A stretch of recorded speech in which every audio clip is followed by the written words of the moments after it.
Você não sabe ou tem dúvida na hora de classificar corretamente um sistema adesivo? Nesse vídeo você vai aprender de uma forma definitiva. Opa, eu sou o Moacir e nesse vídeo eu quero te falar de 4 coisas. Primeiro, por que é importante saber classificar um adesivo? Será que realmente é necessário saber?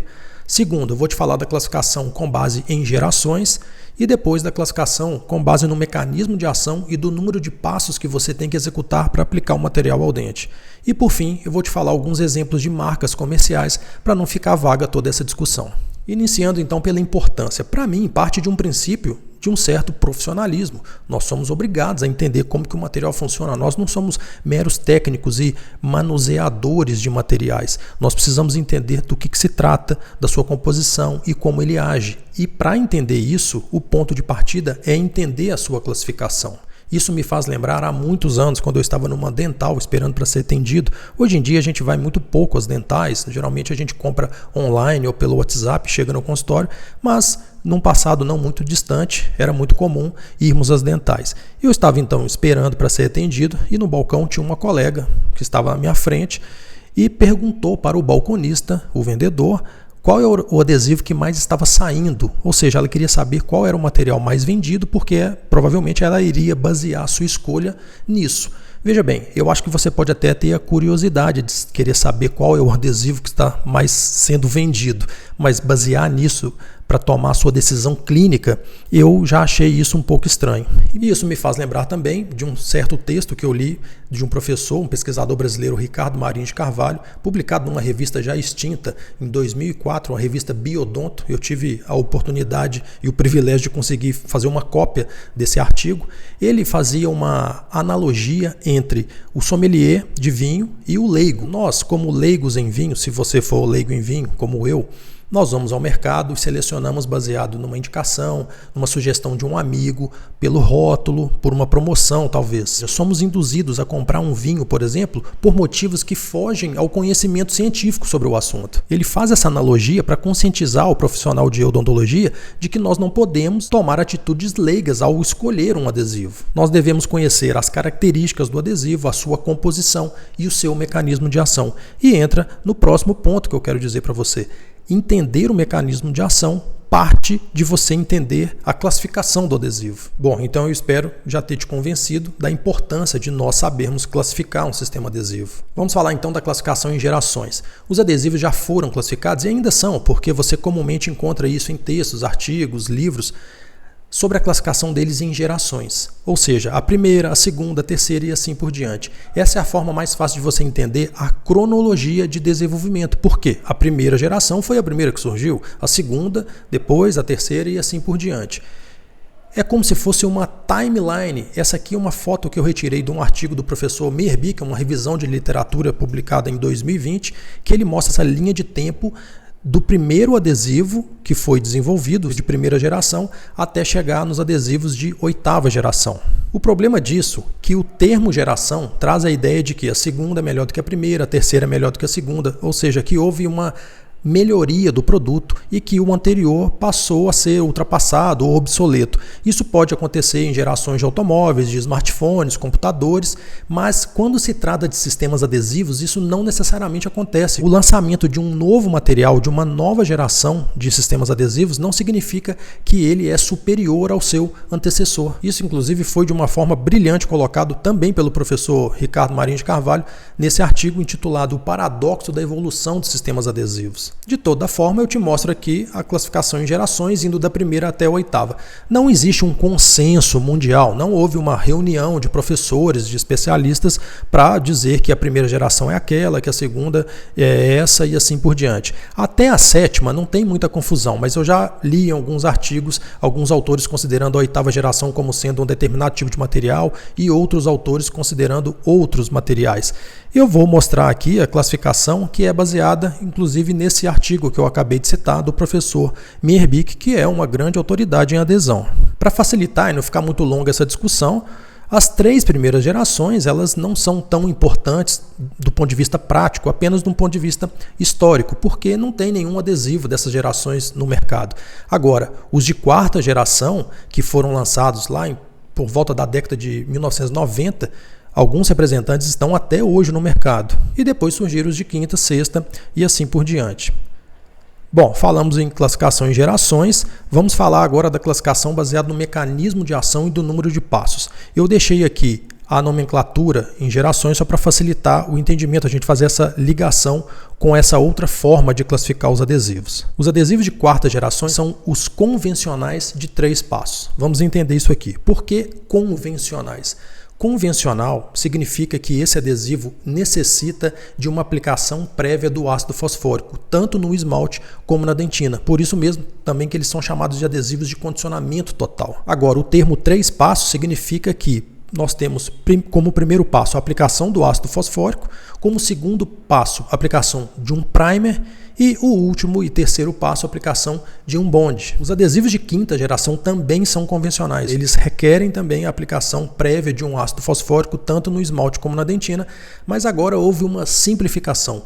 O primer e o bond foram misturados dentro de um mesmo frasco. Por isso são 2 passos. Primeiro o ácido fosfórico, depois essa mistura de primer e bond. Nos adesivos autocondicionantes a coisa já muda completamente de figura, porque agora nós não temos mais o ácido fosfórico como passo inicial do condicionamento do esmalte da dentina. Nós temos um primer que vai fazer esse condicionamento, um primer com características ácidas, e depois a aplicação de um bond. Essa, pelo menos, foi a ideia inicial de quando os adesivos autocondicionantes foram concebidos, ou seja, eliminar completamente o ácido fosfórico. Mas, depois de algum tempo, a literatura foi mostrando que não condicionar o esmalte com ácido fosfórico não era uma boa ideia. Então, mesmo nessa categoria de adesivos, você deveria utilizar o ácido fosfórico no esmalte. Então, não seria nem 2 passos, mas enfim, é assim que é a nomenclatura. Seguindo, os adesivos de 7ª geração também são autocondicionantes, ou seja, eliminam completamente o ácido fosfórico na dentina, mas ainda você deveria aplicar no esmalte.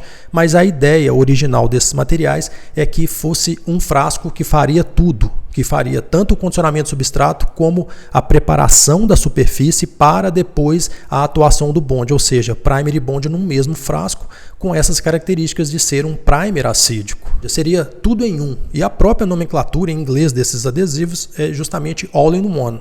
A 8ª geração, pelo menos de acordo com o artigo do professor Merbig, é composta pelos adesivos universais e eles são apresentados em frasco único, também contendo primer e bond.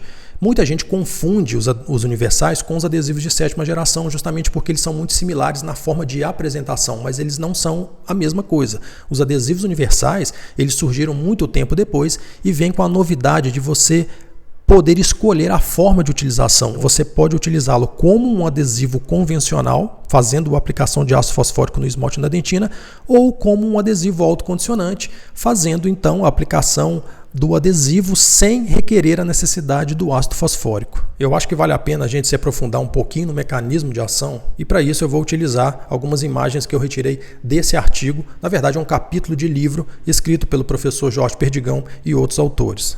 Primeiramente, falando dos adesivos convencionais ou de condicionamento total, também chamados de total etch ou etch and rinse, todas essas denominações você vai encontrar.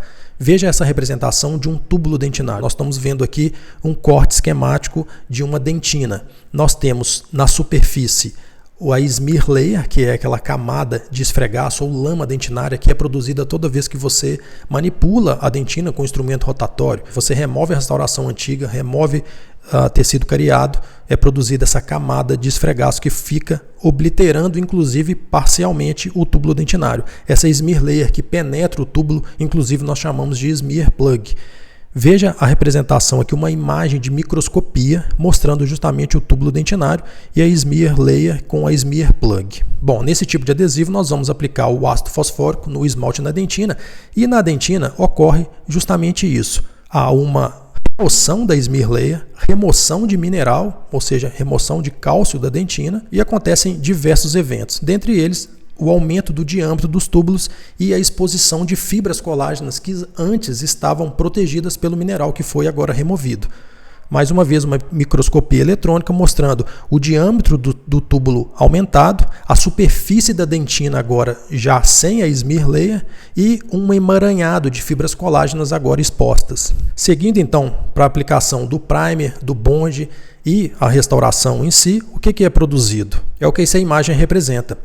O adesivo reveste todo esse colágeno que está exposto, pelo menos de uma maneira ideal, e penetra o túbulo dentinário, formando o famoso tag de resina. Se se tratar de um adesivo de 4ª geração, você terá o primer separado do bond, e se for um adesivo de 5ª geração, você já sabe que o primer e o bond estarão juntos no mesmo frasco. A região onde havia fibras colágenas expostas e agora elas foram encapsuladas, revestidas pelos monômeros resinosos presentes no adesivo, a gente chama de camada híbrida, e aqui a microscopia mostrando os tags de resina. Quando se trata dos adesivos autocondicionantes, nós temos como situação inicial a mesma coisa, a smear layer depois que você removeu a restauração, removeu tecido cariado. Mas agora nós não temos a aplicação do ácido fosfórico, e sim o primer é autocondicionante, ele que vai interagir com a dentina, você não vai remover a smear layer, de modo que nós não temos o aumento do diâmetro dos túbulos, não temos uma remoção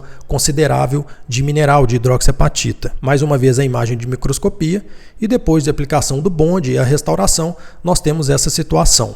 Essa seta mostrando a interação dos monômeros do adesivo com a smear plug, e temos a formação de uma camada híbrida muito mais delgada em comparação ao sistema adesivo convencional, mas ainda assim muito eficiente. Não é a espessura da camada híbrida que vai determinar o sucesso do procedimento adesivo. Temos então a foto de microscopia aqui também para ilustrar. Então passamos também pela classificação em relação ao mecanismo de ação e também em relação ao número de passos. Vamos ver alguns exemplos de marcas comerciais. Como exemplos de 4ª geração, que são os convencionais de 3 passos, temos, por exemplo, o OptiBond FL da Kerr, o Scott Bond Multipurpose da Solventum, o Albond 2 da Bisco, que apesar de ter 3 frascos, na verdade você tem um primer A e B que são misturados para ser aplicados no dente, e depois temos o 3º frasco, no caso, que seria composto por monômeros hidrofóbicos, que seria muito semelhante aos segundos frascos dos 2 primeiros exemplos que eu dei, do OptiBond FL e do Scott Bond Multipurpose. Todos esses adesivos pertencentes, portanto, à mesma categoria. Como exemplos de 5ª geração, que são os convencionais de 2 passos, temos vários, e talvez seja justamente esse o tipo de material mais utilizado pelo dentista brasileiro, começando a perder para os adesivos universais, que ganharam muita força. Vou chegar ainda neles. Então nós temos como exemplo o Single Bond 2 da Solventum, o Ambar da FGM, o One Step da Bisco, Tetriken Bond da Ivoclar, Prime Bond 2.1 da Dentsply, Magic Bond DE da Coltene. Existem muitos, mas muitos representantes no mercado. Já os de 6ª geração, que são os autocondicionantes de 2 passos, que tem também, portanto, 2 frascos, ou seja, um primer autocondicionante e o bond, o representante mais conhecido deles é o Clearfield EC Bond, da tampinha amarela, que é da Curaray, e a Curaray também tem um Clearfield SE Protect, que tem uma diferença ali em termos do monômero. E a Ivoclar também tem o Adhese, ou Adhese, como a gente chama aqui no Brasil.